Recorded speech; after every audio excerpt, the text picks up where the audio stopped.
크게 보면 대유리문답은 두 개의 이제 구조로 구성이 되어 있습니다. 1부, 2부로 구성되어 있어요. 1부는 사람이 반드시 믿어야 할 것, 무엇을 믿어야 하는가의 일부. 2부는 하나님께서 인간에게 요구하시는 의무, 즉 어떻게 살아야 하는가. 이 두 가지가 성경 이 대유리문답 전체 핵심이에요. 그러니까 성경 66권 전체를 무엇을 믿어야 하느냐, 어떻게 살아야 하느냐, 요 관점으로 성경 전체를 지금 요약하고 교리화한 게 이 대유리문답이다. 이렇게 볼 수 있어요. 음, 하이델베르크 교리문답 같은 세 가지. 나의 죄와 비참함은 무엇인가? 일부. 그 죄와 비참함에서 어떻게 구원을 받는가? 2부. 구원받은 하나님의 백성은 어떻게 살아야 하는가? 3부. 그 세 가지가 하이델베르크의 설명 방식이라면 대요리 문답은 대요리 웨스트민 신앙고백서 소요리 문답은 이 두 가지. 무엇을 믿어야 하느냐? 어떻게 살아야 하느냐? 이 두 가지 구조로 되어 있다. 자, 1부는 반드시 믿어야 할 것은 어떤 게 있냐면 전체적으로 한번 얘기해 보면 오늘 우리가 공부하게 될 사람의 목적, 인간 창조의 목적, 그리고 성경, 여기에 대해서 오늘 공부를 할 겁니다. 그리고 다음 주에는 하나님, 하나님의 본성과 하나님의 인격, 하나님 어떤 분이냐, 그 하나님의 그 존재의 특징은 무엇인가, 이제 이런 얘기를 할 거고, 그 다음 주에는 하나님의 작정, 영원한 결정, 그리고 그 작정은 두 가지로 시행돼요. 그래서 창조와 섭리, 작정의 실행에 대한 얘기, 창조와 섭리에 대한 얘기를 할 거고, 그 다음에 사람의 타락, 인간의 타락과 죄의 비참함. 하이델베르크는 여기서부터 먼저 시작은 인간의 타락과 죄의 비참함. 그 다음에 은혜, 언약. 하나님의 은혜로 이제는 언약의 조건, 순종을 우리 인간에게 요구하지 않고 인간이 실패했기 때문에 이제는 은혜로 일방적으로 우리를 구원하시겠다라고 약속하십니다. 그래, 은혜, 언약이란 무엇인가? 그리고 이 은혜, 언약이 성취가 되려면 은혜, 언약의 중보자가 필요합니다. 예수 그리스도. 예수 그리스도가 은혜, 언약을 어떻게 성취하는가를 보여주고 있고, 그리고 그 은혜, 언약의 중보자이신 그리스도의 중보자 사역은 무엇인가? 중보자로서 예수님의 사역은 무엇인가? 그리고 예수 그리스도의 그 중보 사역의 결과, 유익은 무엇인가? 예수님이 그 사역을 감당함으로 우리는 어떤 유익을 누리게 되었는가? 이제 이런 이야기들을 1부에서 할 겁니다. 그 2부에서 하는 거는 하나님께서 인간에게 요구하시는 의무, 이제 구원받은 언약 백성, 새 언약 백성이 되었습니다. 그러면 새 언약 백성은 새 언약 백성답게 살아야 됩니다. 하나님의 백성, 성도는 성도답게, 교회답게 사는 게 중요하거든요. 그럼 어떻게 사는 게 성도답게 사는 거냐, 그리스도인답게 사는 게 어떤 거냐를 2부에서 이제 설명합니다. 계시된 하나님의 뜻에 대한 순종. 우리 성경을 통해 특별 계시, 하나님의 뜻이 계시되어 있고 이게 기록되어 있어요. 그 기록된 말씀. 여기에 대해서 우리가 순종해야 된다. 두 번째는 하나님 자신을 향한 하나님의 뜻. 세 번째는 다른 사람을 향한 의무에 대한 하나님의 뜻. 즉, 이거는 뭐냐면, 이제, 이게 쉽게 얘기하면 하나님 사랑을 어떻게 할 거냐, 이웃 사랑을 어떻게 할 거냐, 하나님을 향한 하나님의 뜻이 있고, 이웃을 향한 하나님의 뜻이 있어. 이걸 어떻게 할 거냐, 이제 이런 얘기. 그 다음에 인간의 타락의 상태, 타락한 인간의 현 상태, 우리의 본질적 원죄를 가진 죄인의 이 특징이 무엇인가, 그리고 회개, 그 다음 믿음, 그리고 은혜의 방편인 말씀의 사용, 이런 얘기들을 또 할 겁니다. 그리고 은혜의 방편은 또 말씀 이외의 성례, 세례와 성찬이 은혜의 방편이거든요. 은혜의 방편이 이거 어떻게 사용할 거냐. 그리고 또 기도. 우리가 어떻게 은혜의 방편인 기도를 사용할 것이냐. 그리고 기도의 구체적인 내용, 어떤 기도를 드려야 되느냐? 주기도문이 그 어떤 기도를 드려야 되는지 구체적 내용을 가르쳐 주고 있습니다. 자, 이게 2부에 나타나 있는 내용이다. 자, 크게 두 가지, 그리고 세부적인 이런 항목들이 있다. 이걸 가지고 196문의 문답으로 형성되어 있다. 이렇게 이해하시면 될 것 같고. 자, 그러면 이제 1문부터 한번 볼게요. 일부 사람이 반드시 믿어야 할 것이 1문부터 90문까지가 있습니다. 그리고 91문부터 196문까지가 어떻게 살아야 하느냐 2부가 내용이 나옵니다. 오늘 우리가 할 거는 사람의 목적과 성경 1부터 5문까지 그리고 하나님의 이 본성과 인격에 대한 이 6부터 11문까지 이 두 가지로 오늘 한번 살펴보도록 하겠습니다. 자, 1문을 한번 보시면 인간의 제일되며 가장 높은 목적은 무엇인가? 이 소요리 문답에는 한 인간의 주된 목적은 무엇인가? 이렇게 기록했거든요.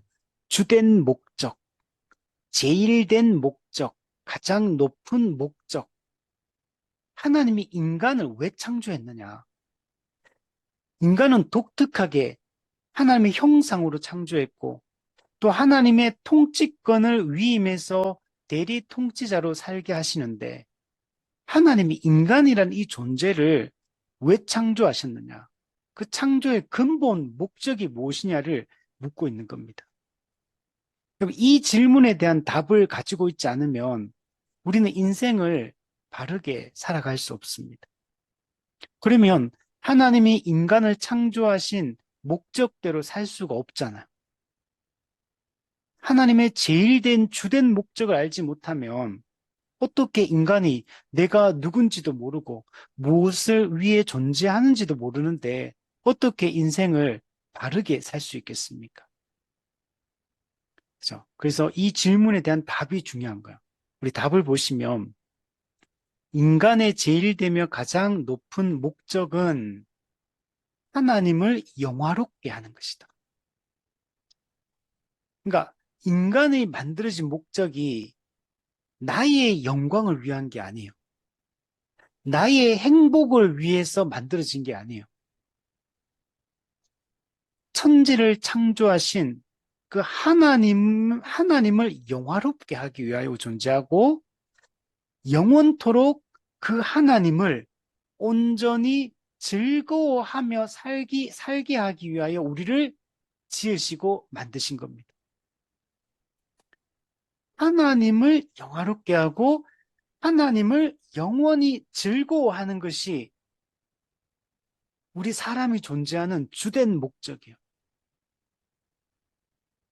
자아 성취가 아닙니다. 나의 영광도 아니에요. 나의 명예도 아니에요. 나의 행복도 아니에요. 나의 생존도 아닙니다. 하나님을 영화롭게 하는데 우리 존재의 이유가 있는 겁니다. 하나님을 영원토록 즐거워하는데 목적이 있어요. 우리 주기도문 1청원에 보면 하나님의 이름이 거룩히 여김을 받으시오며 하나님의 이름, 여러분 이름은 그 존재 자체를 의미합니다. 하나님의 이름이 거룩히 여김을 받는 것은 곧 하나님이 거룩히 여김을 받는 것과 같은 것. 하나님이 거룩히 여김을 받는 게 뭐냐? 주기도문 1청원이 뭐냐? 하나님께 영광 돌리는 걸 얘기해요. 여기서 하나님을 영화롭게 한다는 말은 하나님께 영광을 돌린다 이런 뜻입니다. 우리 고린도전서 10장 31절 먹든지 마시든지 무엇을 하든지 다 하나님의 영광을 위하여 하라. 먹든지 마시든지 즉 우리가 이 땅에 태어나서 한 인간으로서 행하는 모든 일들이 다 하나님의 영광을 위하여 해야 된다는 거예요.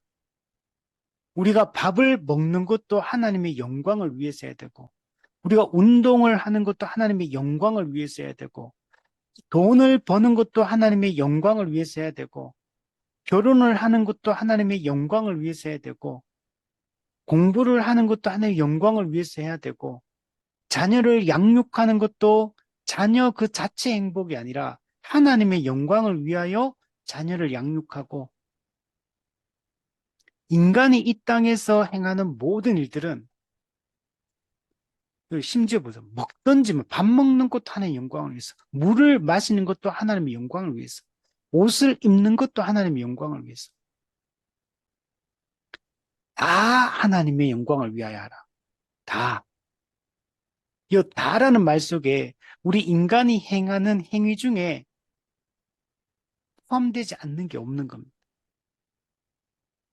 이 땅에서 숨쉬고 살아가고 존재하고 모든 이유가 하나님의 영광을 위하여 해야 됩니다. 이사야 43장 7절에 보면 하나님이 인간을 창조하신 목적을 설명해요. 내가 내 영광을 위하여 창조한 자를 오게 하라. 네. 하나님이 사람을 왜 창조하셨느냐?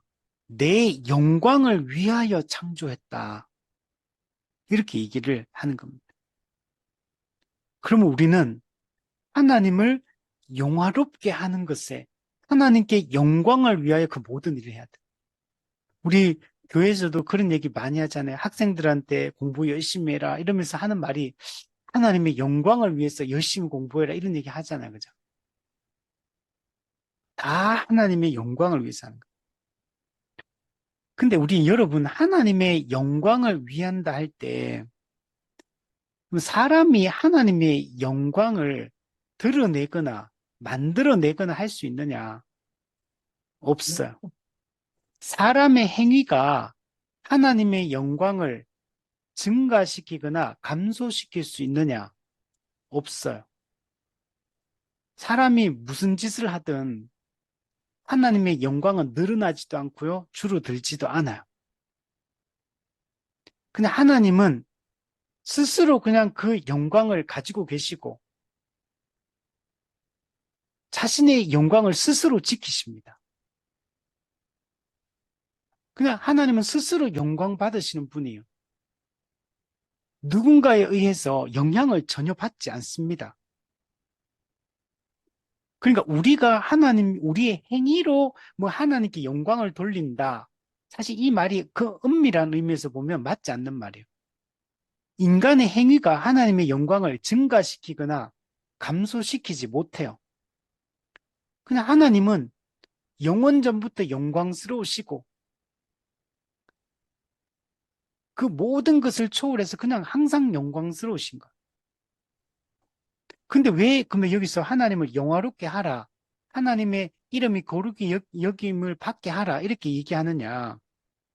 이거는 우리가 하나님의 영광 그 자체를 증가시키거나 뭐 감소시키고 그런 얘기를 하는 게 아니고 우리는 하나님의 형상으로 지음받은 형상으로 하나님의 속성을 가진 자, 하나님의 닮은 꼴로 지음받은 것. 그럼 우리가 하는 형상이기 때문에 우리 형상 자체는 그 실체를 반영하는 것. 그 실체를 담아내고 있는 거거든요. 우리가 하나님의 형상이니까 우리를 통해 하나님이 원래부터 가지고 있는 그 영광이 반영되는 거예요. 반사되는 겁니다. 우리가 영화롭게 하나님을 영광 돌린다, 영화롭게 한다는 말은 하나님의 본질적 영광 그 자체를 더 늘어나게 한다, 증가시킨다, 이런 의미가 아니고 하나님이 가진 영광이 하나님의 형상인 우리 사람을 통해 반영되고 반사되도록 하는 게 우리의 역할이에요. 우리는 그냥 하나님의 영광을 반영하는 존재다. 하나님은 스스로 영광스러운 분이고 스스로 자신의 영광을 계시하시는 분임을 우리가 잊지 말아야 돼. 그런데 로마서 2장 24절에 하나님의 이름이 너희 때문에 이방인 중에서 모독을 받는도다. 하나님의 이름이 그 당시 유대인들 때문에 이방인 중에서 모독을 받아요. 하나님의 백성이 어떻게 사느냐에 따라서 하나님의 영광이 모독을 받고 영광이 가리어지고 할 수 있다라고 얘기하죠. 이거는 하나님의 영광 그 자체가 훼손됐다는 말이 아니라 하나님의 영광을 반영하고 반사해야 될 우리가 거룩하게 살지 않음으로 말미암아 우리를 통해 하나님의 영광이 반영이 안 되는 상태가 될 수 있어요. 드러나지 않는 상황이 있다라고 얘기를 하는 겁니다. 이거는 가능해요. 여러분, 우리가 하나님의 영광 그 자체를 증가시키거나 감소시키지는 않지만 하나님의 영광을 반영하는 존재로 지음받은 인간이 하나님을 인정하고 그분의 말씀에 순종해서 그분의 영광을, 그분의 존재됨을 드러내지 않으면 하나님의 영광이 우리를 통해 드러나지 않게 돼. 그냥 가리어져 있을 수 있는. 그럼 빛 같은 거, 후레쉬를 비치면 그게 거울 같은 거 이렇게 반짝반짝 하는 거 이런 데 딱 비추면 빛이 딱 반사가 되는데 빛이 딱 비쳤는데 그냥 새까맣고 뭐 이렇게 빛을 반사하지 않는 이런 상태가 되면 그 빛이 반사가 안 되듯이 하나님은 원래 우리를 통해 그 영광을 나타내시는 분인데 우리가 그분의 뜻에 반하는 삶들을 살아가게 되면 하나님의 영광이 반영이 안 되게 된다. 이것을 성경에서는 경계를 하고 있는 겁니다. 그래서 우리는 우리의 모든 존재와 삶과 생각과 우리의 태도를 통해 하나님의 영광을 반영하는 자, 하나님을 영화롭게 하는 자가 되어야 됩니다. 두 번째는 하나님을 영화롭게 하라 이렇게도 표현하지만 뒤에 보면 영원토록 그 하나님을 온전히 즐거워하라 이렇게 즐거워하라. 하나님을 즐거워해라. 네, 우리 이 세상을 살다 보면 즐거운 것들이 많잖아요. 저는 요즘에 달리기에 즐거움을 느낍니다. 제가 몸이 좀 이게 체력이 약해지고 그래서 우리 동역하시는 목사님들과 이 운동을 달리기를 해서 단톡방을 만들어서 달리기를 같이 이렇게 하고 있는데 저는 예전에는 달리기를 무릎이 조금 제가 안 좋다 보니까 달리기를 해야겠다고 생각이 안 들더라고요. 막 주변에서 달리기 하는 얘기를 많이 듣긴 했는데 내가 달리기를 해야 되는가를 좀 뭐, 달리기 하면 무릎이 안 좋을 텐데 무리가 올 텐데 이런 마음이 많아가지고 계속 안 하다가 이제 또 동역자들과 같이 하니까 해보니까 나도 그러면 천천히 한번 슬로우로 이렇게 천천히 한번 뛰어보자. 그리고 무릎 상태가 어떤지 한번 보고 그래 좀 하든지 말든지 결정하자 해서 이제 시작을 했는데 너무 좋은 거야. 빨리는 안 뛰, 무리는 하지 않습니다. 뛰다가 조금 안 좋으면 걷다가, 그럼 또 괜찮으면 또 좀 뛰다가 이렇게 해서 어제 저녁에도 한 7km 뛰고 오늘 아침에도 우리 하늘이 학교 태워주고 와서 한 2km 오늘도 아침에 뛰었는데 달리기 하니까 너무 좋은 거야. 땀도 나고 또 이제 자꾸 이렇게 뛰다 보니까 유산소 운동이 되니까 호흡이 확실히 좋아졌다는 걸 제가 느껴요.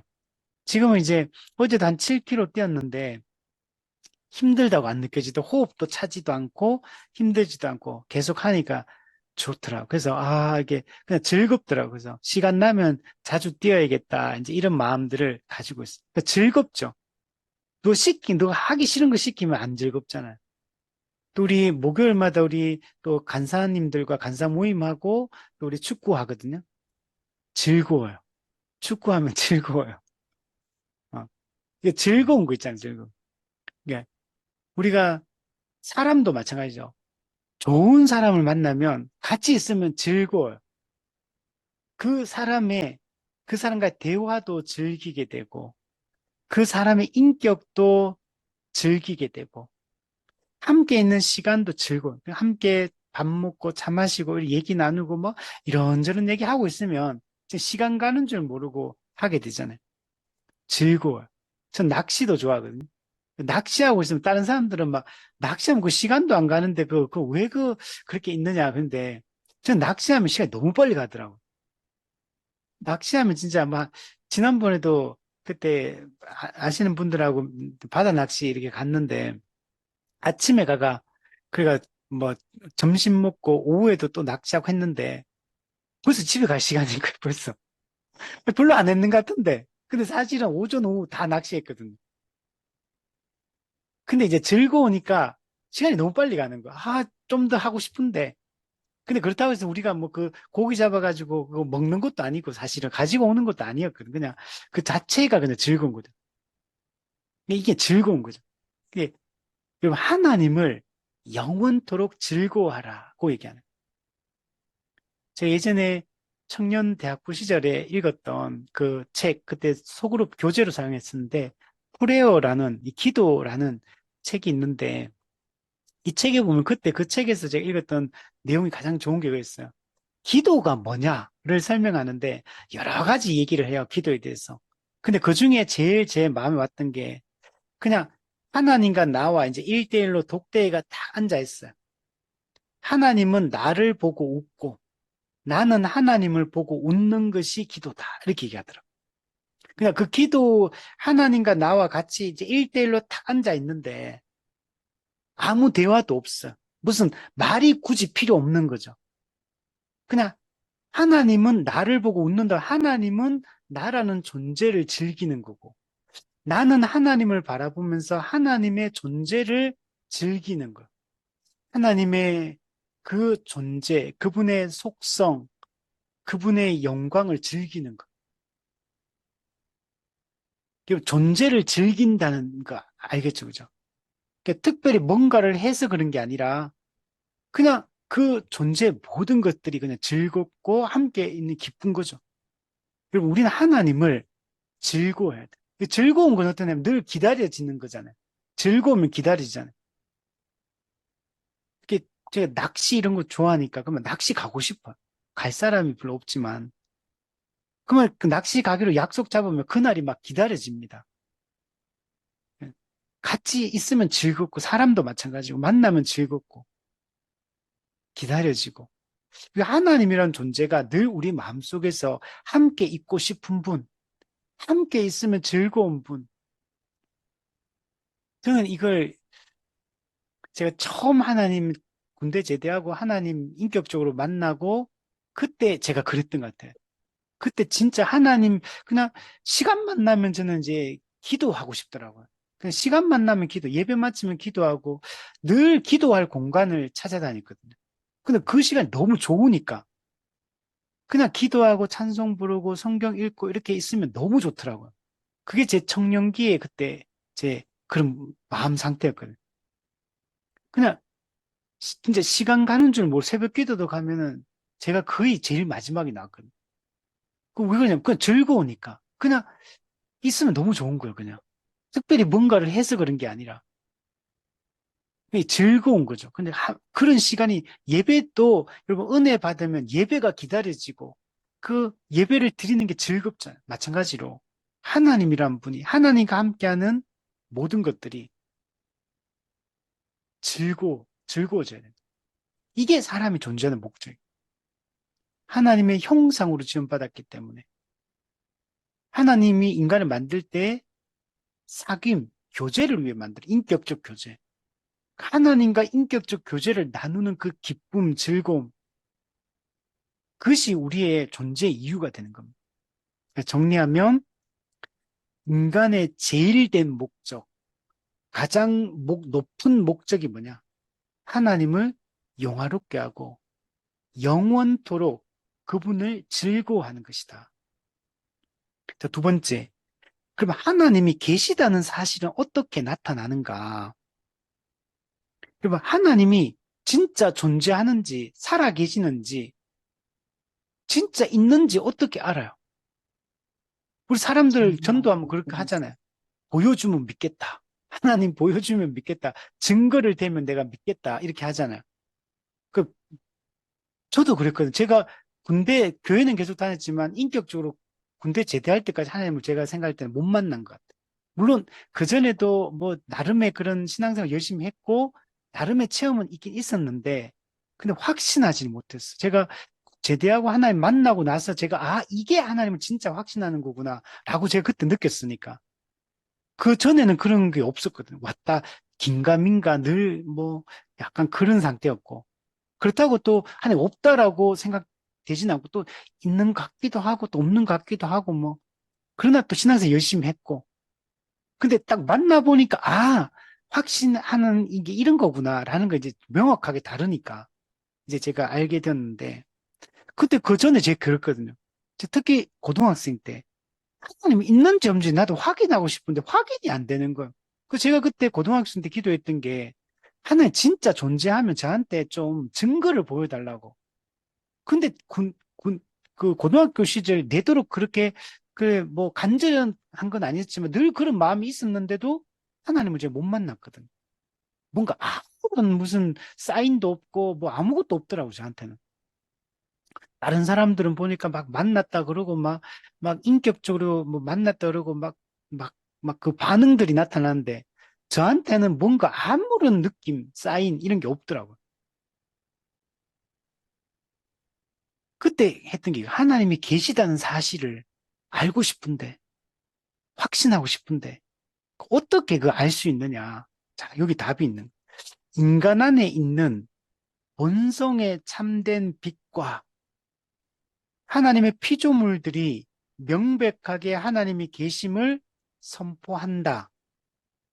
자, 그러나 더 근본적인 게 뭐냐? 그의 말씀과 성령만이 사람들에게 그들의 구원을 위해서 하나님을 충족하고 효과 있게 계시하신다. 자, 앞에 우리 인간 안에는 본성의 참된 빛이 자리 잡고 있어. 인간은 하나님의 형상으로 지음받았어요. 참된 의와 지식과 거룩을 가지고 있어요. 이걸 마틴 노이즈 존스 목사님은 원의다, 오리지널 의다, 원의다, 원의가 있다 이렇게 말했어요. 여러분, 인간은 처음에 하나님 형상으로 닮은 꼴로 하나님의 속성을 부여받아서 창조함을 받았습니다. 그리고 하나님은 로마서 3장에 보면 하나님의 율법을, 법을 인간의 마음속에 기록해 주셨어요. 그래서 하나님의 법 자체가 인간의 마음속에 기록되어 있기 때문에 처음에 인간이 창조함을 받고 나서 하나님이 어떤 분인지도 알고, 하나님의 뜻이 무엇인지도 알고, 무엇이 옳은지도 알고 다 판단할 수 있는 자였습니다. 하나님이 기뻐하는 것이 무엇인지 다 알아요. 이 본성의 빛. 그래서 다른 데는 보면 진리의 빛이다. 또는 이게 인간의 자연적인 인간의 마음속에 있기 때문에 또 자연의 빛이다. 뭐 이렇게도 표현하더라고요. 근데 이 본성의 빛이라는 말이 좋은 것 같아요. 인간이 형상으로 창조함 받은 본성 속에 하나님의 법과 진리가 그냥 마음에 기록돼 있고, 그것이 인간의 양심을 통해서 나타나는 겁니다. 그러니까 타락함으로 그게 이제 변질이 돼. 마음이 이제 왜곡되고 변질됨으로 이제는 하나님의 법을 자명하게 이해하지 못하고 이게 엉뚱한 방향으로 이게 튀어나오는 겁니다. 이렇게 된 거예요. 자, 그래서 하나님이 계시다는 사실, 하나님이 존재하신다는 사실이 뭘 통해 드러나느냐? 첫 번째는 본성의 빛. 인간의 본성 속에 기록되어 있는 진리의 빛에 의해서 우리는 하나님이 존재하는 사실 알아요. 이게 여러분 타락 이후에도 그대로 드러납니다. 인간에게 뭐가 있냐면 종교성이 있어요. 종교성. 타락한 인간에게 이 종교성이 있습니다.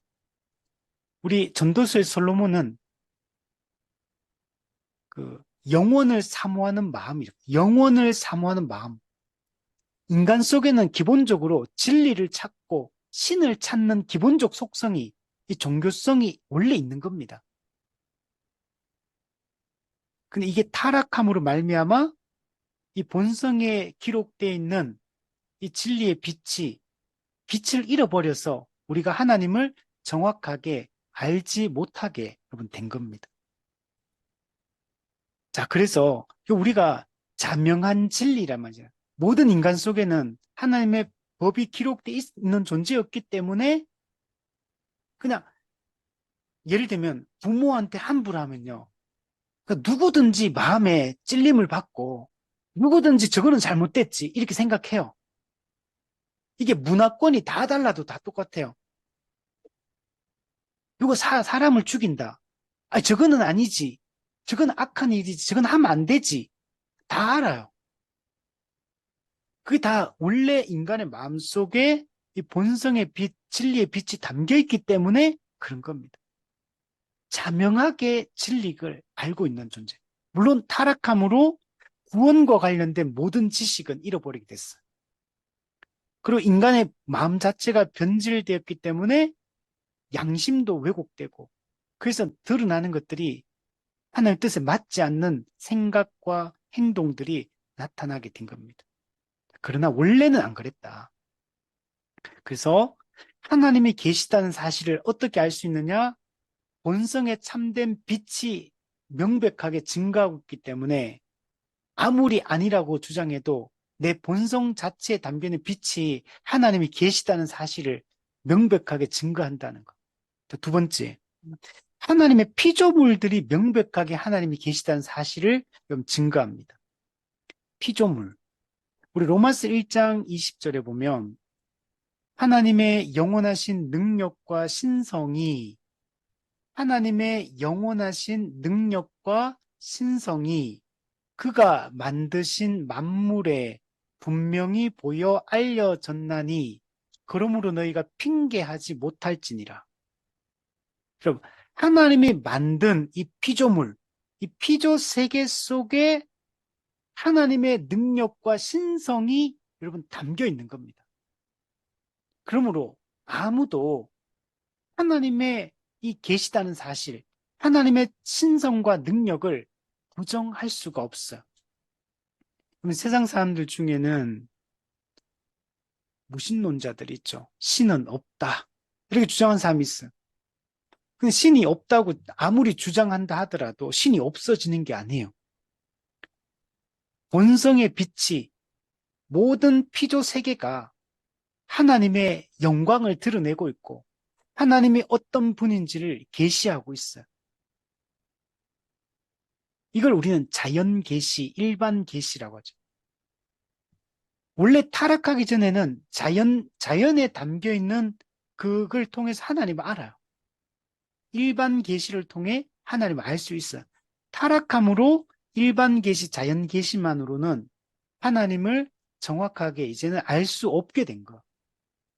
그러나 원래 타락 전에는 일반 계시, 자연 계시, 이 피조세계에 기록된 하나님의 신성과 능력을 다 알아볼 수 있었습니다. 자, 그래서 밑에 얘기하는 거예요. 그러나 말씀과 성령만이 그들의 구원을 위해서 하나님을 충족하고 효과 있게 계시하신다. 인간이 타락했기 때문에 이제는 인간 속에 있는 본성의 빛과 이 피조세계 자연 계시가 하나님이 계시다는 사실을, 존재하신다는 사실을 명백하게 드러내지를 못해요. 사람들이 그걸 알아볼 수가 없습니다. 그래서 하나님 어떻게 하시느냐? 특별 계신 성경을 주신 거예요. 신구약 66권, 구약 39권, 신약 27권, 66권. 이게 성경이고 이게 특별 계시, 하나님이 자신과 자신의 뜻을 드러낸 거예요. 계시. 근데 어떻게 특별히 이 기록된 말씀, 하나님의 뜻을 직접적으로 기록해서 우리한테 주신 거예요. 기록된 말씀인 66권 성경을 주신 겁니다. 그래서 우리는 이 성경을 통해서 하나님이 어떤 분인지 알고 하나님의 뜻이 무엇인지, 하나님의 약속이 무엇인지, 인간이란 어떤 존재인지, 세상의 본질이 무엇인지, 하나님의 구원 계획은 무엇이고, 하나님 나라는 무엇인지, 악에 대해서 하나님 어떤 계획을 가지고 계시는지, 이 모든 것에 또 인간은 어떻게 하나님의 백성을 살아야 되는지, 모든 것에 대해서 성경이 기록해 주고 있는 겁니다. 그래서 기록된 말씀, 특별 계시, 이 성경을 통해서만 우리는 하나님을 알 수 있고 구원의 방법을 알 수 있고 우리가 누구인지 어떻게 살아야 되는지 명백하게 우리는 알 수 있게 되는 겁니다. 자, 그런데 그럼 이거 우리가 성경 말씀이 주어졌다 하더라도 해석해야 된다 그러죠. 성경 말씀을 글로 줬으니까 글의 형태로 줬으니까 글을 읽어야 돼요. 우리가 신문을 읽듯이 성경도 글자를 눈으로 읽어야 돼요. 그리고 그 글자의 의미가 무엇인지 하나님이 이 문장을 통해 이 내용을 통해 어떤 메시지를 전달해 주고 있는지를 파악을 해야 됩니다. 그죠? 요즘에 뭐 캄보디아 뭐 이런 그 납치 이 문제 요즘 많이 뉴스 나잖아요. 그럼 여기에 대해서도 사람들 의견이 조금씩 다 똑같진 않더라고요. 뭐 이 사람들 송환해야 된다, 송환하면 안 된다, 뭐 피해자냐, 이 사람 피의자냐, 막 구분하고 막 이게 말이 많더라고요. 그럼 우리가 어떤 그런 거에 대해서 누군가가 글을 썼어요. 신문에 사설로 길게 썼어요. 그러면은 그게 어떤 의미인지 알려면 어떻게 됩니까? 그 신문 사설을 눈으로 읽어야 돼요.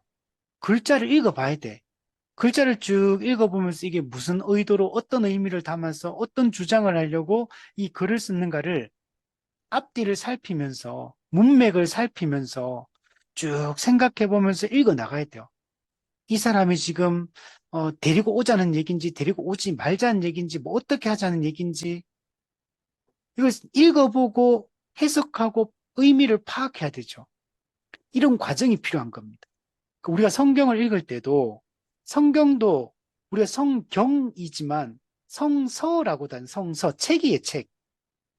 글의 형태니까 이 성경을 눈으로 읽고 생각하고 무슨 의미일까 찾아봐야 돼요. 그런데 우리 내 힘만으로 만약에 이 작업을 한다면 우리는 왜곡될 수 있어요.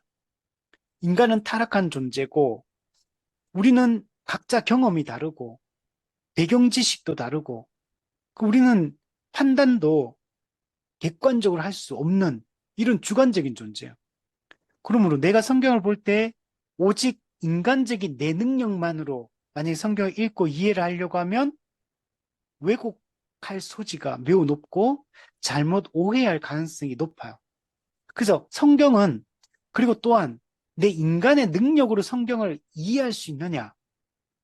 물론 글자는 읽을 수 있어요. 대충 이런 의미 같다 이렇게 생각할 수 있어요.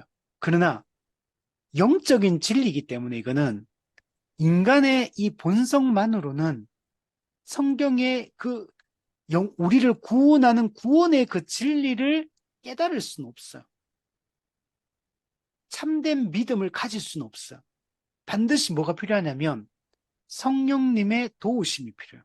이걸 성령의 조명하심, 조명, 성령의 이 조명, 밝히시는 성령님이 이 성경의 내용을 깨닫게 하시고 알게 하시고 그 의미를 밝히시는 이 작업이 반드시 필요해요.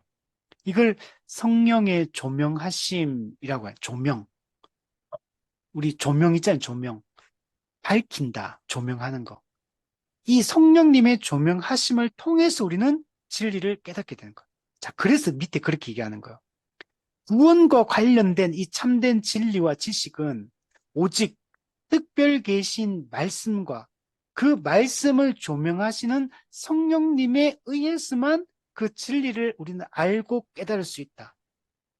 누가 참된 창조자인지, 누가 우리의 구원자인지, 누가 우리를 정말 영원한 천국으로 인도할 수 있는 분인지 그 알려면 이 성경과 성령님, 말씀과 성령의 그 도우심에 의해서만 우리는 이것을 깨달을 수 있다. 즉 하나님이 계시다. 하나님이 존재하신다. 하나님이 창조주가 맞다라는 것들을 확신할 수가 여러분 있게 되는 겁니다. 그래서 이걸 통해서 충족되게 효과 있게 계시하신다. 자, 산문. 무엇이 그러면 하나님의 말씀인가? 자, 하나님의 말씀과 성령을 통해 그렇게 한다 그랬잖아요. 그러면 말씀이 있어야지만 성령님이 그걸 조명하실 거 아니에요. 아무 말씀도 없으면 성령님이 조명할 게 없잖아요. 그래서 반드시 우리가 이 말씀이 뭘 말하는 거냐? 성경이 하나님이 우리에게 우리의 구원을 위해 주신 특별 계신 이 성경 말씀이 뭘 얘기하는 건지를 정확하게 알아야 돼요. 저 밑에 보면 구약과 신약 성경이 하나님의 말씀이다. 지금 성경은 구약, 신약 이거밖에 없습니다. 딴 건 없어요. 구약 39권, 신약 27권 이것만 하나님 말씀이에요. 왜 굳이 이걸 강조하느냐? 여기에 플러스 외경, 위경 이렇게 플러스 된 것들이 있기 때문에 그래요. 우리 천주교만 해도 구약 39권, 신약 27권이 아닙니다. 66권이 아니에요. 천주교 성경에는 여기서 66권 플러스 외경이 붙어 있어요. 외경. 외경 이거는 또는 위경 다른 겁니다. 외경이 있고 위경이 있는데 사실 그 쓰는 방식에 따라 다른 거지 그냥 똑같은 거. 둘 다 그냥 인간이 쓴 거예요. 그냥. 근데 신구약 66권은 성령님의 감동으로 하나님의 영감으로 기록되어서 오류가 없이 기록된 거예요. 하나님이 인간 저자 40명을 통해 1600년이라는 기간 차이를 두고 성경 66권을 기록하게 하셨는데 그는 인간 저자를 사용하시지만 성경의 궁극적인 저자는 1차 저자는 하나님이십니다. 성령님이시죠. 하나님의 감동, 성령의 영감으로 기록된 것. 그래서 인간 저자가 썼지만 오류가 없도록 그 내용이 전체적인 내용이 오류가 없도록 하나님이 보호하셔서 진리를 기록하게 하신 게 신구약 66권 성경이에요. 그래서 우리는 이 66권 성경만 정경, 캐논, 잣대로 받은 참된 진리로 받아들이는 거예요. 근데 외경, 위경 이런 것들은 성경 생긴 거는 비스무리해요. 그 내용들이. 뭐 도마 복음이다, 뭐다, 뭐 이런 게 많거든요. 베드로 행전이다, 뭐 이런. 근데 이런 것뿐만 아니고 되게 뭐 이름도 이상한 거 되게 많아요.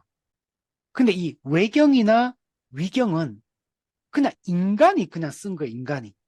그 인간이 썼으니까 불완전한 인간이 썼으니까 거기는 성경 내용과 일치되는 내용도 있지만 성경과 다른 내용들, 덧붙여진 내용 또는 성경과 반대되는 또는 성경과 모순되는 내용들이 가득 담겨 있어요. 또한 만약에 거기에 내용 중에 성경과 일치되는 내용만 있다 하더라도 그거는 성령의 감동으로 기록된 건 아니에요. 우리가 근데 어떤 진리의 지식을 알게 되면 누군가가 글로 쓸 수 있잖아요, 그거. 예를 들면 교회 안 다니는 사람도, 예를 들면 막 한 1년 정도 교회 다녀봐요. 그 설교 계속 들어요. 그러면 그 사람이 예수님 안 믿으면서도 집에 가가지고 책에다가 그 들었던 설교 내용들, 그거 기억해가지고 뭐 문장으로 글을 쓸 수 있다고요, 그 내용을. 아, 교회 가보니까 하나님이 창조주라 하더라. 하나님은 창조주시다. 예수님은 구원자다. 그거 다 쓸 수 있다는 얘기예요. 그런데 그 사람 그건 안 믿어요. 안 믿어도 그 내용을 들으면 당연히 그 지식이 있으니까 그걸 전달하고 필사하는 게 가능하다는 얘기예요.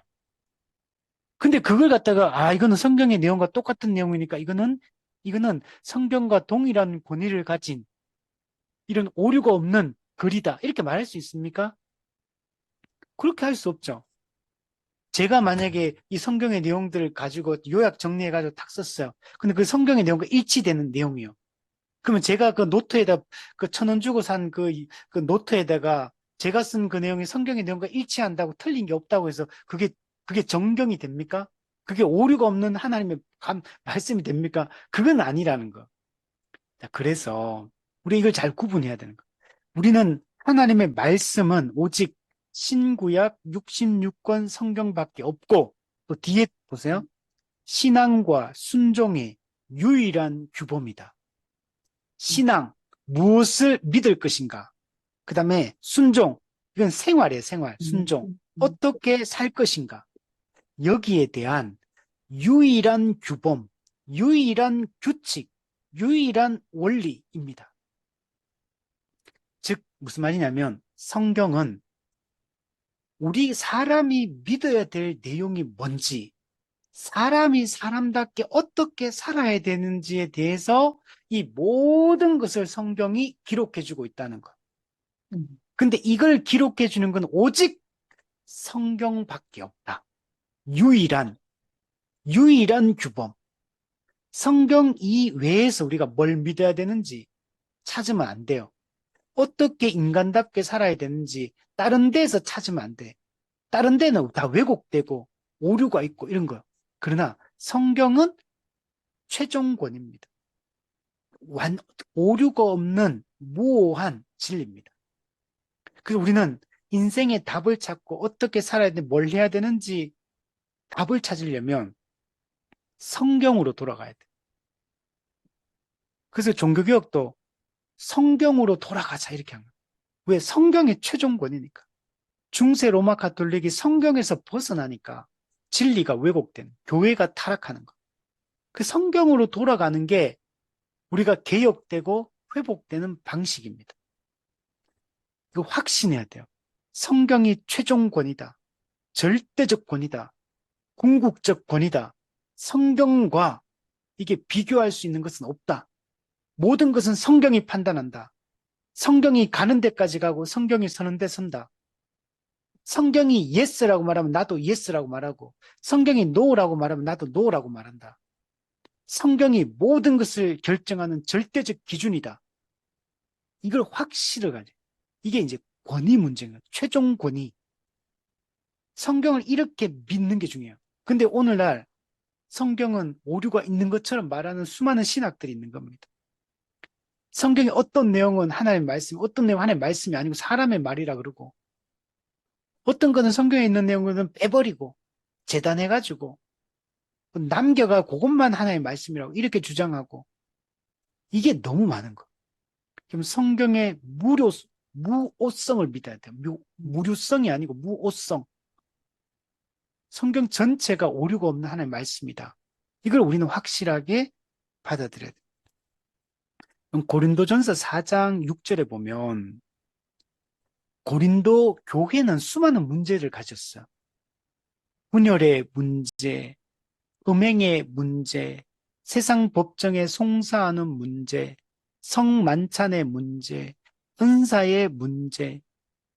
고린도 교회는 종합 선물 세트로 문제가 많은 교회예요. 근데 사도 바울은 고린도 교회가 그 수많은 문제가 있는데 그 근본 원인이 뭔지를 얘기합니다. 고린도 전서 4장 6절. 기록된 말씀 밖으로 넘어가지 말라. 기록된 말씀 밖으로 넘어가기 때문에 이 수많은 문제들이 발생합니다. 기록된 말씀인 이 성경에서 벗어나면 안 돼요. 성경의 가르침에서 벗어나면 안 돼요. 그러면 수많은 그 오류가 생깁니다. 그래서 여러분, 교회의 이게 4대 속성이 있어요. 거룩성, 교회는 거룩하다. 보편성, 교회는 보편적이다. 교회의 통일성, 교회는 하나다. 교회의 사도성, 교회는 사도적 가르침 위에 서 있다. 그럼 교회는 이 사도성, 사도적 가르침, 이 사도적 가르침은 곧 예수님의 가르침이고 그는 곧 성경의 가르침이에요. 그 성경의 가르침, 사도들이 가르쳤던 예수님께 직접 보고 듣고 배웠던 그 정확한 하나님의 복음, 말씀, 여기서 벗어나면 모든 오류가 발생하게 되는 겁니다.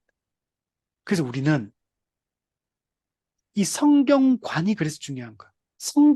이 성경 66권을 정말 하나님의 말씀을 믿는가?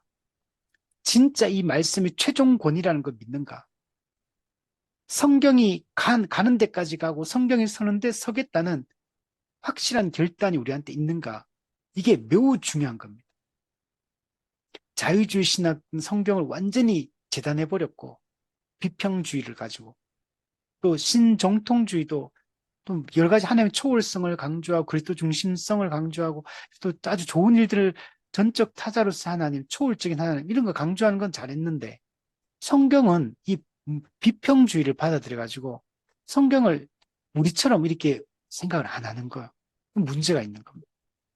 그리고 뭐 천주교처럼 뭐 외경 이런 거 덧붙여가 성경을 막 보고 또 뿐만 아니고 이단들 요즘 종말론 이단들 그 그죠 그 비유풀이 해가지고 막 짜집게 해가지고 막 한 구절 한 구절 떼어가 요거 연결시켜 요건 성경은 이런 거 얘기한다 이런 식으로 비유풀이하는 이 거짓 이단들 성경을 완전히 잘못 보는 성경 전체를 통일성 있게 봐야 되는데 신구약과 신약과 구약의 관계성도 모르고 통일성도 없고 그 전체 성경 신학 사상에 맞게끔 전체를 해석해야 되는데 그것도 안 되고 그냥 주관적으로 그냥 큐티에 그냥 대충 큐티에가 몇 번 읽어보고 나서 아 대충 이런 의미 같아 하고 그냥 막 나눠요 그냥 정말 그게 그 말이 맞는지 깊이 생각하고 꼼꼼히 자세하게 성경 읽고 살피고 성령의 조명하심을 구하면서 정말 이 의미가 무엇인지 정말 이 성경 전체의 교리와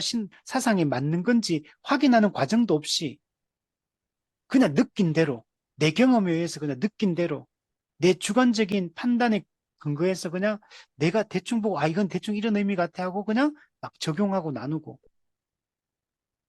이렇게 하니까 우리가 신앙이 자라지를 않게 되고 왜곡이 되고 수많은 문제점들이 발생되게 되는 겁니다. 그래서 우리가 이것을 우리가 잘 깊이 고민해야 되고 해야 된다. 자, 그래서 정리하면 우리 성경이 오류가 없다. 무호성을 분명히 믿어야 되고 성경의 명료성, 성경의 진리는 명백하고 명료하게 기록되어 있다. 우리가 하나님이 하나님의 근본적인 뜻이 무엇인지 우리가 명쾌하게 알 수 있게 쉽게 기록되어 있다. 명료성. 그리고 성경의 충분성. 성경은 우리 신앙과 생활의 모든 것에 삶의 원리, 진리에 대해서 다 우리에게 알려주고 있다. 성경의 충분성, 충족성. 성경의 모든 답이 있다. 답은 성경에 있다. 여러분, 모든 인생을 살아가다가 문제에 부딪힐 때마다 답을 찾을 때마다 여러분, 성경으로 돌아가면 답이 다 있을 겁니다. 이걸 우리 확신해야 됩니다. 자, 4문. 성경이 하나님의 말씀이라는 사실은 어떻게 나타나는가? 자, 이건 뭐냐면, 아니, 진짜 성경이 하나님의 말씀인지, 인간의 말인지, 그거 어떻게 아느냐? 성경이 진리인지, 오류가 있는지 없는지 뭘로 판단하느냐? 이런 질문이에요. 자, 밑에 보면 성경은 두 가지에 의해서 판단합니다. 첫 번째는 성경 자체가 성경이 진리라는 걸 증명한다. 이걸 성경의 자증성이라 스스로 증명한다. 자증성. 우리 말하잖아요. 우리 전도하면 하나님이 창조주고 예수님 구원자고 예수님이 유일한 구원자고 우리는 다 죄인이고 우리는 다 예수 안 믿으면 지옥 간다. 우리 천국 가기 위해서 예수 믿어야 된다. 이런 얘기 전도를 딱 했어요. 그러면 그 사람이 아니 성경을 어떻게 믿냐? 성경은 인간이 쓴 책인지 고대 문서인지 인간이 쓴 책인지 어떻게 아냐? 하나님의 말씀인지 어떻게 아냐? 나 성경은 난 안 믿는다. 이렇게 말하잖아요. 그죠? 우리는 다 기독교인들이 하는 말은 다 성경에 근거하거든요. 성경에서 이렇게 얘기합니다. 성경이 이렇게 얘기하니까 이건 진리입니다. 맞습니다. 이렇게 얘기하는데 그 사람들은 나는 성경 안 믿는다. 나는 성경이 인간이 쓴 책이라고 생각한다. 고대 그냥 문서에 불과하다. 성경은 진리가 아니다. 이렇게 말하면 그 사람에게는 우리는 성경 가지고 그 사람들은 성경 아니라고 말하면 전도가 안 되잖아요. 그럼 우리는 그런 얘기 딱 하잖아요. 그럼 성경이 하나의 말씀인지 증거를 대봐라.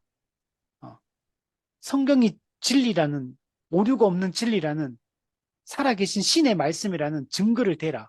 그러면 우리는 또 그런 어떤 마음이 듭니까? 또 이제 증거가 나한테 없거든요. 그러니까 전부 다 이제 할 말이 없는 거죠. 증거 대라 그러면 증거가 뭐지? 나도 모르겠는데 이제 이렇게 되는 거죠. 자, 성경이 진리라는 증거는 두 가지에서 하는 거예요. 성경에 의해서 진리라는 걸 증명하고 두 번째는 성령님이 성경이 진리라는 사실을 확증한다. 성경과 성령이 진리라는 사실을 확증하고 증명하는 겁니다. 아니, 목사님 그런 거 말고요. 좀 뭐 객관적인 그런 거 없습니까? 네, 그런 건 없습니다. 성경 자체가 성경의 진리라는 걸 증명하고 있고, 성령님이 성경의 진리라는 사실을 우리 마음속에 확신을 주십니다.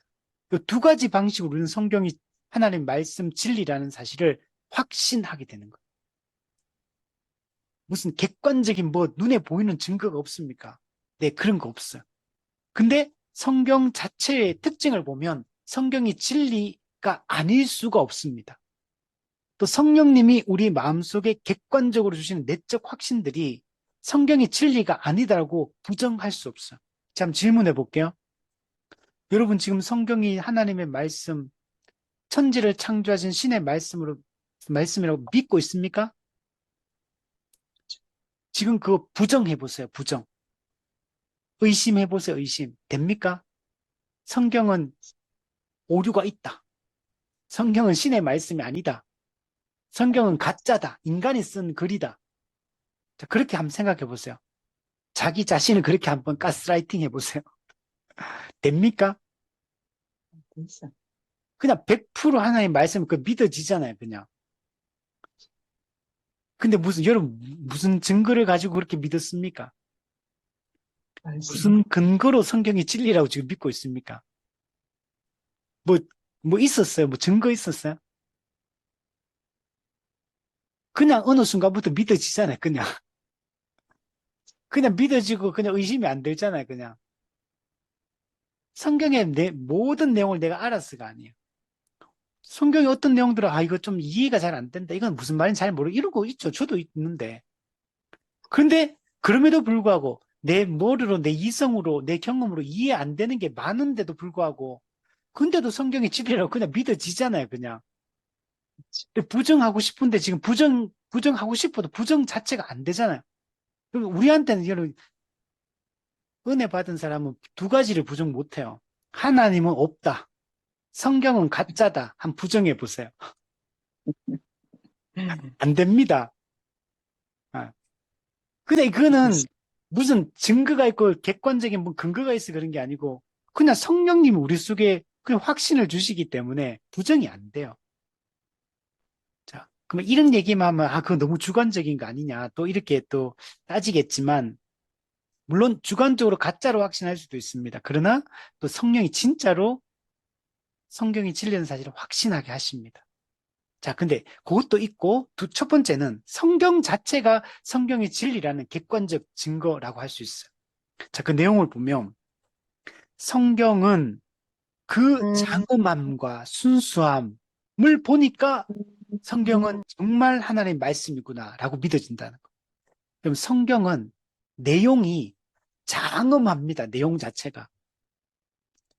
성경 자체가 내용이 신령하고 영적인 내용을 담고 있고 장엄해요.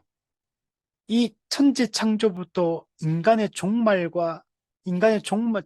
역사의 종결 이후에 이루어질 하나님 나라까지 이 거대한 이 어떤 서사에 대한 얘기를 하고 있는 겁니다. 그 내용이 그리고 창세기부터 요한계시록까지 이 내용들 쭉 읽어보고 살펴보면 내용이 장엄해요. 이게 어떤 어딘서도 이렇게 볼 수 없는 내용과 그런 신령함이 있고 또 순수함이 있고 이런 게 다 있어. 그러니까 이 내용적으로 봤을 때 만약에 성경과 같은 이런 이야기를 담고 있는 이 인간이 이 모든 그 존재와 본질과 이 의미와 이런 것들 다 담아내는 어떤 책이 있는지 보세요.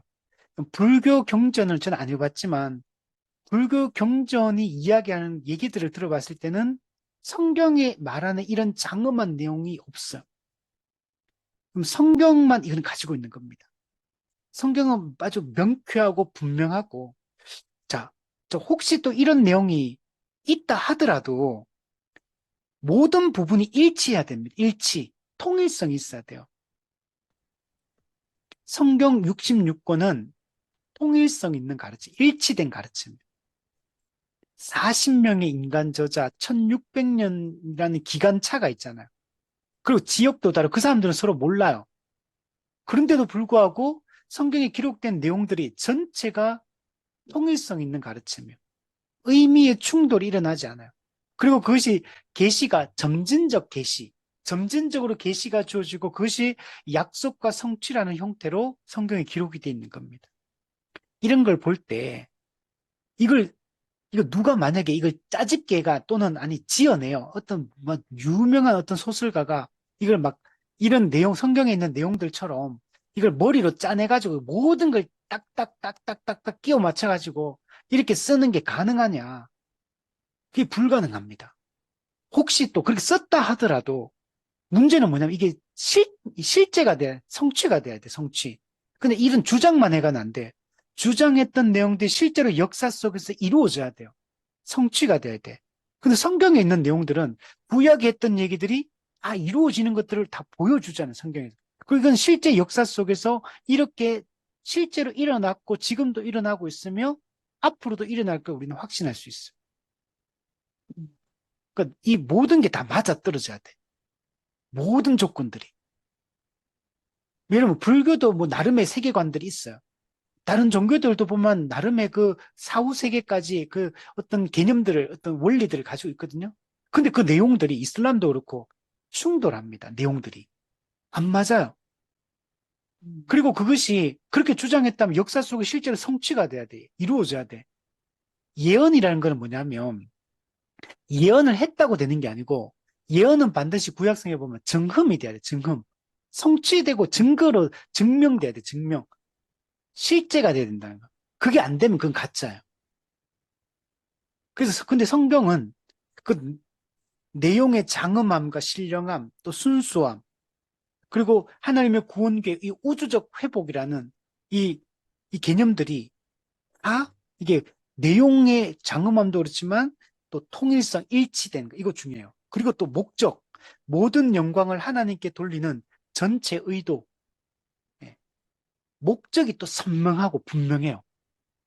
그리고 이 목적을 이렇게 설명하고 이렇게 하는 것들이 다 논리적, 논리적으로 다 이해가 돼요.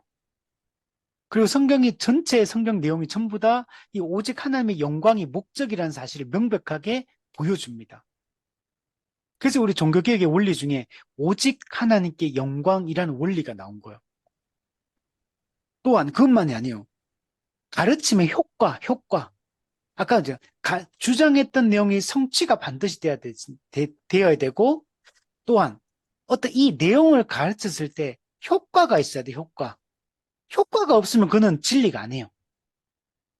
진리를 전했고 가르쳤는데 그 사람을 변화시키고 그 가르쳤던 가르침의 효과가 나타나야 돼요. 근데 성경은 그게 명쾌해요.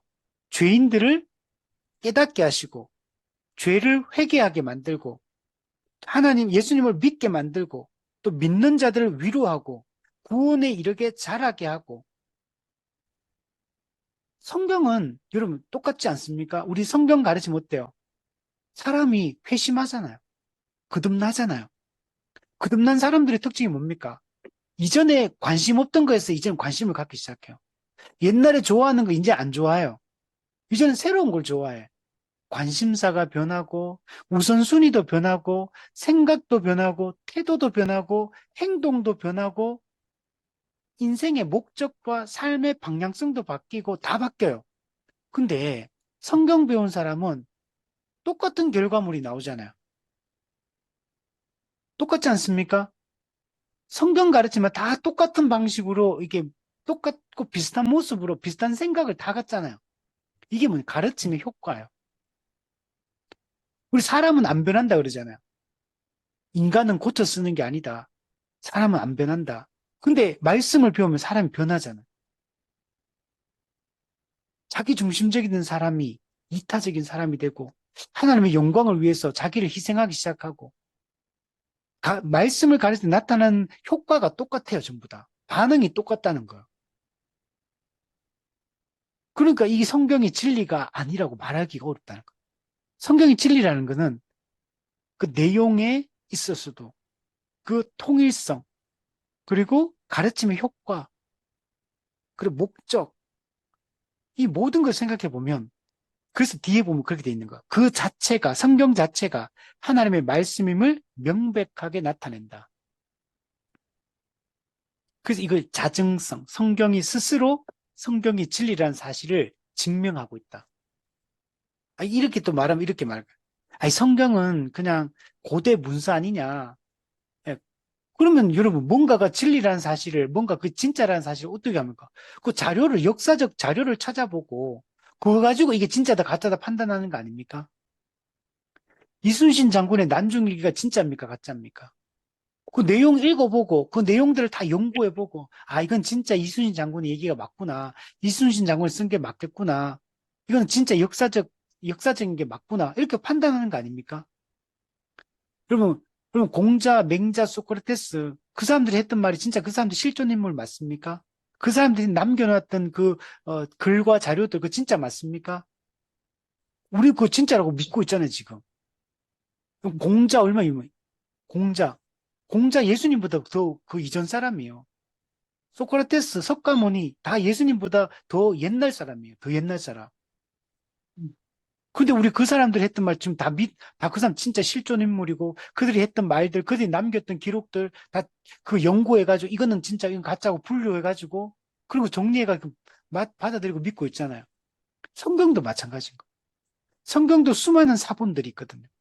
그 성경을 이 사본들을 쭉 이게 추적해서 연구해서 그래서 내용을 좀 살펴보니까 이 통일성 있는 가르침이 담겨 있는 겁니다. 그래서 그걸 가지고 지금 현재 우리 성경이 된 거야. 성경 원본은 없어. 왜냐면 원본은 하나님 없앴어. 원본이 있으면 그게 우상이 돼버리기 때문에 원본을 없애고 그 원본에 기록되어 있는 성경의 내용들을 사본의 형태로 많이 남겨둔 겁니다. 그래서 그 사본을 가지고 아주 권위 있는 전체를 가지고 있는 사본들이 있거든요. 마소라, 뭐 사해 사본, 뭐 이런 게 있거든요. 알렉산드리아 사본. 그 사본이 엄청 많아요, 여러분. 성경 사본은 역사상 가장 많은 겁니다. 다른 거는 별거 없어요. 뭐 삼국유사, 삼국사기, 뭐 난중일기, 뭐. 그래봤자 그런 거는 남겨있는 자료 자체가 별로 없습니다. 한 권짜리든 뭐 비슷한 게 몇 개 있든 이 정도밖에 없어요. 근데 성경은 성경에 낸 사본들이 너무너무 많아요. 이게 부분 있는 것도 있고 전체가 다 있는 것도 있고 이런 것들이 그러면 어느 게 더 믿을 만합니까? 아직도 예수님 사람들이 이렇게 생각해요. 예수님은 실존 인물이 아니고 공자, 소크라테스, 석가모니는 실존 인물이다. 예수님이 제일 후대 사람인데 시기적으로도 예수님이 제일 뒤에 태어났는데 그죠? 그리고 성경은 또 하나의 말씀은 인간의 말이다. 근데 다른 경전들은 다 경전 또는 그 사람이 남긴 자료들은 다 그 진짜라고 믿어요. 공자가 했던 말도 그 공자가 했던 그 남게 다 가짜 이렇게 생각하면 없어요. 그죠? 그러니까 우리가 이 성경의 이 내용을 가지고 다 판단하는 거예요. 과거는. 그래서 이걸 우리가 살펴봤을 때 그 연구해 보면 성경이 이게 진짜라는 사실, 가짜가 아니라는 사실이 명백하게 여러분 드러나게 되는 겁니다. 자, 밑에 보면 그러나 사람의 마음 속에서 성경에 의해서 그리고 성경과 함께 증가하는 하나님의 성령만이 그것이 하나님의 말씀임을 완전히 설득시킬 수 있다. 자, 성경 자체가 성경의 진리라는 걸 증명하는 자정성, 그것만으로 우리가 확신한다기보다는 그걸 기반으로 해가지고 성령님이 성경이 하나의 말씀임을 확신하게 하는 것. 이렇게 우리는 성경이 하나의 말씀이라는 사실을 확신하게 되는 겁니다. 그래서 우리는 지금 나도 모르는 사이에 지금 이게 이루어졌어요, 이미. 그래서 믿고 있잖아요. 그래서 여러분, 만약에 우리가 무인도에 간다. 그럼 책 한 권만 가지고 가자. 아니, 뭐 책 한 권이 아니라 무인도에 가는데 딱 한 가지 물건만 가지고 갈 수 있다. 그럼 뭘 가지고 가시겠습니까? 성경. 저는 성경을 가지고 갈 거예요. 어떤 사람은 라이터, 이런 거, 성냥, 이런 거, 불 있어야 된다. 또는 칼, 이런 거 가지고 가요. 근데 저는 성경을 가지고 가요. 성경이 우리에게 가장 중요한 거. 자, 5번. 성경은 주로 그러면 무엇을 가르치는가? 성경은 주로 사람이 하나님에 대하여 무엇을 믿어야 하며, 하나님께서 사람에게 요구하는 의무가 무엇인지를 가르친다. 음. 자, 우리가 하나님에 대하여 믿어야 할 게 있어. 그래서 성경은 우리가 무엇을 믿어야 하는지 믿음의 그 내용을 분명하게 가르쳐 줍니다. 삼위 하나님이 어떤 분이신가? 삼위 하나님의 인격과 사역은 무엇인가? 삼위 하나님의 사역의 결과는 무엇인가? 삼위 하나님의 그 약속은 무엇인가? 그 약속은 어떻게 성취되었는가? 그리고 장차 이미 이루어진 것은 무엇이고 장차 이루실 것은 무엇인가? 이런 것들에 대해서 성경은 다 가르쳐요. 뿐만 아니고 우리가 가정은 어떻게 세워야 되는가? 경제 활동을 어떻게 해야 되는가? 국가와의 관계, 한 국민으로서 이 국가 속에서 어떻게 우리는 어떤 태도를 가지며 살아야 되는가? 정치와 경제는 우리가 어떻게 판단하고 우리가 참여해야 되는가? 인간관계는 어떻게 해야 되는가? 자녀 양육은 어떻게 해야 되는가? 우리는 이 땅에서 우리의 시간 활용을 어떻게 해야 되는가? 모든 것에 대해서 성경은 그 원리를 가르쳐 주고 있어요. 또한 하나님께서 우리에게 요구하는 의무, 우리는 이제 새로운 사람, 새 사람이 됐어. 하나님의 우리는 언약 백성이 됐습니다. 이제 하나님의 백성으로서 우리는 어떻게 이 땅에서 살아가야 되는가? 하나님 백성답게 사는 것은 무엇인가? 가정에서는 어떻게 해야 되며, 남편과 아내 사이는 어떻게 해야 되며, 예배는 어떻게 드려야 하며, 양육은 어떻게 해야 하며, 돈은 어떻게 벌어야 되며, 어떤 직장은 괜찮고 어떤 직장은 안 괜찮은지, 우리가 이 모든 것에 결혼의 기준은 무엇인지, 인생의 목적은 무엇인지, 우리가 월급은 어떻게 관리해야 되는지, 우리 모든 것에 대해서 그 원리들을 성경은 다 제시해주고 있어요. 그래서 우리가 구원받는 진리를 성경이 가르쳐 줄 뿐만 아니라 우리 인간이 어떻게 살아야 되는 삶의 원리까지도 성경은 다 알려주고 있는 겁니다. 그리고 뭔가 인생을 살 때 고민이 있다. 어떻게 해야 될지 모르겠다. 성경으로 돌아가면 어떻게 해야 될지 판단이 될 겁니다.